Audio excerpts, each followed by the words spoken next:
That night, I was just tormented. I couldn't sleep. It's like I was physically wrestling with this demon of depression, if you like. They re-diagnosed me with bipolar affective disorder. I think very foolishly, was so desperate to be free of this diagnosis, this label that had attached itself to me, that I thought, okay, maybe I don't have bipolar. Great, let's get off this medicine and start living my life.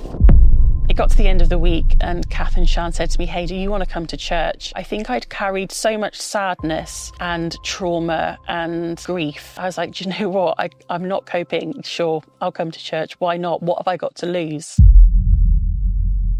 When I was 11, my parents decided to separate. Divorce, though common, is traumatic both for the parents and the child. I sadly lost my maternal grandmother, and this knocked me for 6. I soon found myself really struggling to get out of bed.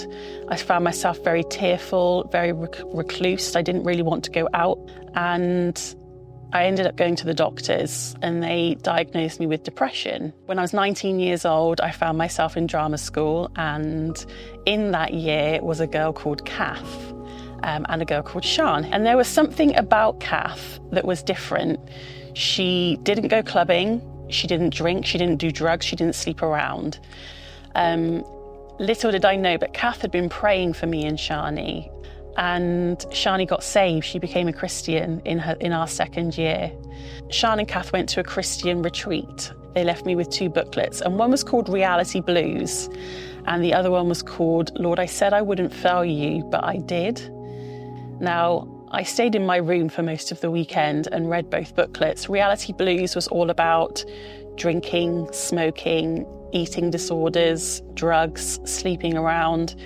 And I broke down. It was like holding up a mirror to what was going on in my life at the time.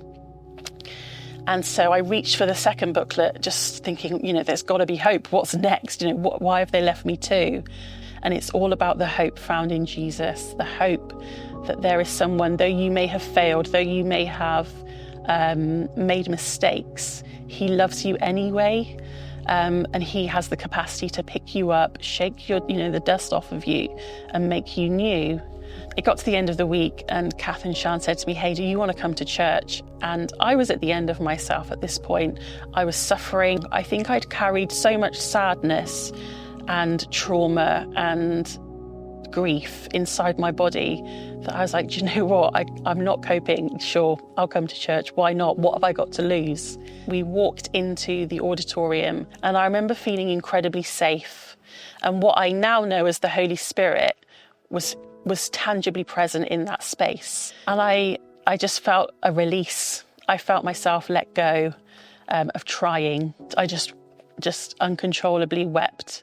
This was my surrender. This was me giving my life to Jesus. I said the prayer of salvation, asking God to forgive me for the things that I had done wrong, confessing some things, and receiving his sacrifice and what he had done for me into my life, his resurrection. As time went on and, God was at work in my life, I found myself lighter and able to complete my studies. And I think because of the busyness, a very organised type 1 person forgot to renew her prescription. That was me, for my antidepressants. And I got to the Monday and I didn't feel awful. I feel fine. Maybe I don't need them anymore. I very quickly began to decline into a deep depression again. That night, I was just tormented. I couldn't sleep. It's like I was physically wrestling with this demon of depression, if you like, and I couldn't rest. So I went to my dad's bedroom, I knocked on the door and I said, I can't do this, Dad, I can't. And they admitted me to hospital for 2 weeks. They re-diagnosed me with bipolar affective disorder. Now they gave me some tablets to kind of balance that condition. After a couple of years, I found myself just remembering and feeling pain from certain childhood memories. So I found a Christian counsellor, and I think the more she learned, I think led her to suggest, I'm not sure that you do have bipolar. I wonder if you're just struggling with the effects of childhood trauma.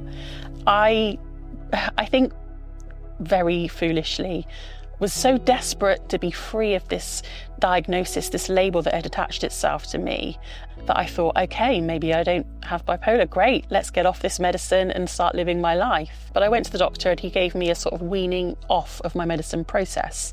3 to 4 months went by, I was feeling fine. I was like, great, took my last tablet the night before. The next day I was feeling amazing. However, a couple of months after that, my mind started to deteriorate again and I found myself back in hospital. You know, I had a lot of time on my hands and I found myself walking down to the chapel one afternoon. I just had this incredible sense of the presence of God that I have never had before and I've never had since. And it was like the sun was shining on me. It's like I was sunbathing under heat. There was no glass in that room to explain it. It was the presence of God in that space. There were no barriers to me experiencing his presence. You know, I wasn't overthinking it. I wasn't trying to rationalize it away. He was just there with me. Knowing Jesus and the peace that he brings to my life and has brought to my life is something that I will fight for forever. My story now largely consists of kind of fighting the stigma against mental health and mental illness. And I believe that it should be dealt with compassion, sincerity, and love. If you are someone who struggles with your mind, do not allow the enemy of your soul to rob you of the relationship with Jesus that is possible for you. Do not allow shame to keep you hidden. Share what is happening with you with someone you know, love, and trust. Don't stay in the shadows. There's so much life and life in all its fullness, as the scriptures say, for you. And it says in Jeremiah 29 verse 11 that he knows the plans he has for you, and they are plans for good, not for disaster, to give you a hope and a future. Hi, I'm Charmain, and I testify to the goodness of God in my life.